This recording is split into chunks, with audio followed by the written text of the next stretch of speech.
What's going on, everybody? Welcome to the channel. We're going to be discussing The Substance. This is a movie that I have been so interested in, mostly because I really enjoyed the concept, and the concept for this movie is something that I'm going to be relating to as I grow older. So what we got here is Demi Moore, who plays a celebrity who's kind of fading a little bit. She was really high in her early stages, but as she grows older and her looks kind of catch up to her, she's not really the hot new thing that everybody in Hollywood wants. So what she does is get a black market drug in order for her to temporarily create a younger, better version of herself, played by Margaret Qualley. Because the way that this movie is constructed, it's kind of constructed in three different chapters. I'm not going to say what the third chapter is going to be because that's going to be me teeter-tottering on spoilers, but the first part of this movie is Demi Moore's Elizabeth. We see her rising star, we see how she became where she is right now, because as Demi Moore's character in this movie kind of knows that she's getting a little bit older, you have Dennis Quaid, who is kind of like the agent slash studio head who wants to find that new replacement in order to keep the viewership up, and sees that Demi Moore's character Elizabeth is kind of aging. He wants to find that hot new thing in order for his show to keep going. We see how her Hollywood Walk of Fame star is being made, but as seasons go by and people walk by, there are moments in here where it reflects on not just the beauty standards of people, but also the fading of a celebrity. Because even though we have those high caliber celebrities, whether you're talking about the Daniel Day-Lewis's or the Leonardo DiCaprio, the Tom Hanks, the Tim Allens, you also have those small stars that either didn't do as much or are just those celebrities that just went on to be forgotten.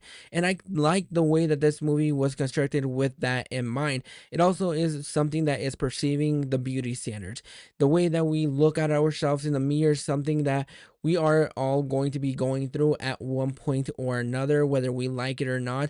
The way that we stay looking young as possible, because you see other celebrities like Keanu Reeves, Denzel Washington, Tom Cruise, they all look like they haven't even aged a day. So I really loved the message about beauty standards and just loving yourself for the way that you look.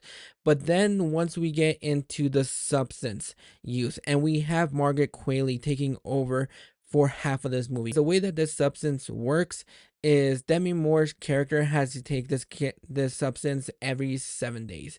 That way she's able to live her best life through Margaret Qualley's character Sue, and she is somewhere else, kind of unconscious. And so while she's unconscious, Margaret Qualley's character is taking the place of her, and the way these two are just dynamic together, even when they're not on screen.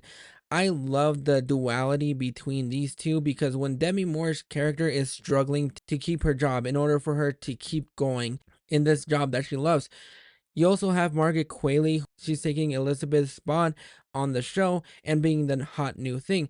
I have no idea why Margaret Qualley isn't a bigger star than she is now, because she is so dynamic in this movie. She is the one half of the star to Demi Moore's half of the other star, because both of these two are so great in their roles that you kind of forget about how great everything else around them is, because you're so transpired with everything that is going on. And the way that the shots are used in this movie, whether it be a close-up of Dennis Quaid eating or taking a piss, you also have some shots here and there where you're looking down at a corridor, and the way that this movie is constructed, you're kind of looking at it in Elizabeth's eyes. You're seeing everything how she is looking at everything kind of far away, while you also have Margaret Qualley's, who is kind of new, and so everything to her is a little bit more closer. It's not as far as Demi Moore's character. And Dennis Quaid, whenever he is on screen, he eats up every single moment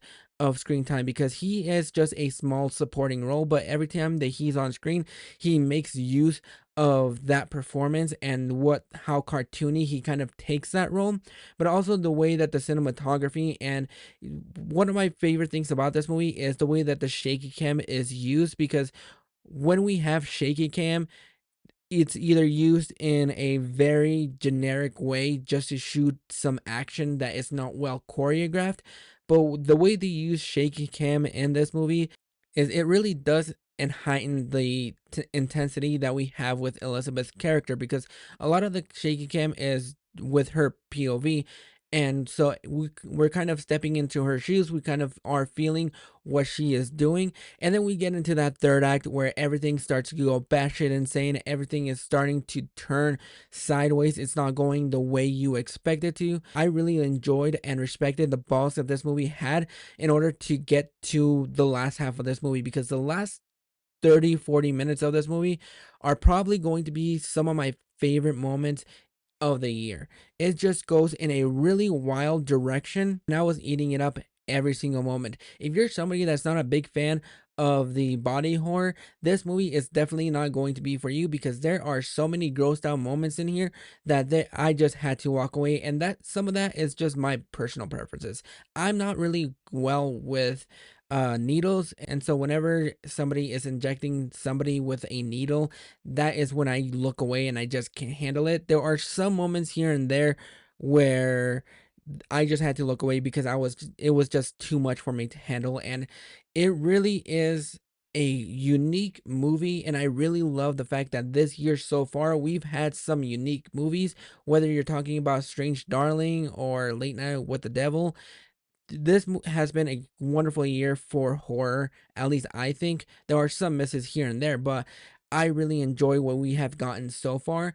And overall, this is going to be a vibe in theaters if you're able to handle the body horror. If not, this movie won't be a vibe because it just won't be for you. So vibe with it if you're into the body horror and you just love being grossed out in a beautiful way. But it's not a vibe if you're not into this kind of stuff. But those are my thoughts on The Substance. This is a movie that's definitely probably going to end up being as one of my favorite films of the year, and most definitely one of my favorite horror films of the year. But let me know down in the comments what you guys thought. If you have seen it, if you haven't, are you planning on checking it out on streaming? Go ahead and drop thoughts down in the comments, and I'll catch you guys for the next video.